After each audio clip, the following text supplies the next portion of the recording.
కొన్ని అత్యవసర పరిస్థితుల్లో ఉన్న వాళ్ళైనా ప్రయాణాల్లో ఉండొచ్చు, లేదంటే సూతకం ఉండొచ్చు, లేదంటే యజమానురాలు ఋతుస్నాతగా ఉన్నప్పుడు, ఇలాంటి పరిస్థితుల్లో ఉన్నప్పుడు మరి మహాలయ పక్షం కుదరని వాళ్ళకి ఏమైనా ప్రత్యామ్నాయం ఉందా? ఇప్పుడు మనకు ఒక 15 రోజుల అవకాశం ఉన్నదండి, 16 రోజుల వరకు అవకాశం ఉంది.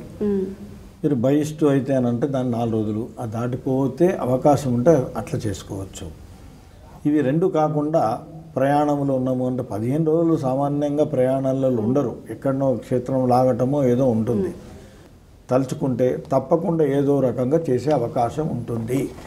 ఏది కాని పక్షంలో ఇందాక మనం చెప్పినట్టు కొంత డబ్బు, సువర్ణం కానీ డబ్బు కానీ మనము ఏదన్నా అర్చకుడిలో లేకపోతే దేవాలయంలోనో లేక ఇంకెవరికన్నా, ఎవరు లేకపోతే ఒక బీదవాడికన్నా ఇచ్చి అది మనస్సులో అనుకోవాలి.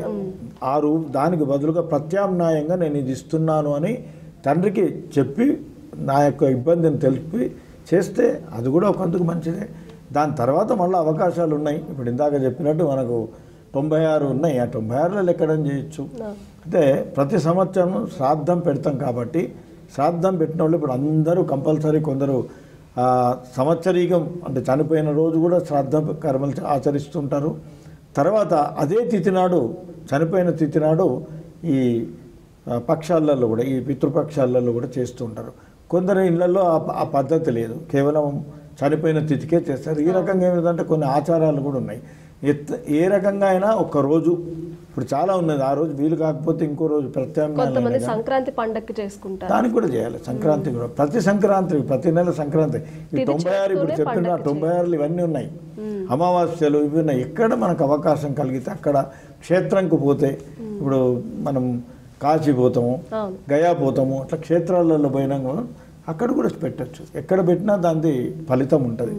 అయ్యో మిస్ అయిపోయినా ఇప్పుడు శ్రాద్ధం కొన్ని మీరు అన్నట్టు ఈ ఇబ్బందులతో చేయలేని వాళ్ళు మళ్ళీ తర్వాత చేయొచ్చు. హస్తమి, భరణి, ఇప్పుడు ఇవన్నీ ఈ అవకాశం చేయొచ్చు. అంటే ఎన్నిసార్లు అంటే ఈ శ్రాద్ధం మట్టుకే. అయితే మనం క్షేత్రంలో పోయినప్పుడు చేస్తే దానికి సంబంధం లేదు. మనం ఇప్పుడు 10 క్షేత్రాలు చేస్తే 10 సార్లు పెట్టచ్చు, తప్పలేదు. ఓ నెలలో 10 క్షేత్రాలు అక్కడ వేస్తే మహాపుణ్యం. ఇప్పుడు గయా శ్రాద్ధం అన్నిటికంటే ముఖ్యం అంటారు. గయాలో పెడితే ఇంకా చేసే పని లేదు అని కూడా అంటారు, కానీ అది తప్పు. భగవంతుడు మనకి ఇచ్చిన శక్తి ఇచ్చినంత వరకు మనం చేయగలిగిన రోజులు గయా శ్రాద్ధం పెట్టినా, తర్వాత ఏమంటే బద్రీలు ఏమిటంటే కపాలం అంటారు, అక్కడ పెడతారు. అవి బ్రహ్మకపాలం అక్కడ పెట్టినా కానీ పెడితే ఇంకా అవసరం లేదంటారు, కానీ అది చాలా తప్పు.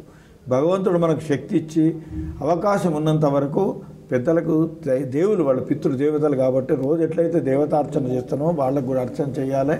తర్వాత రోజు కూడా తర్పణాలు వదలాలి.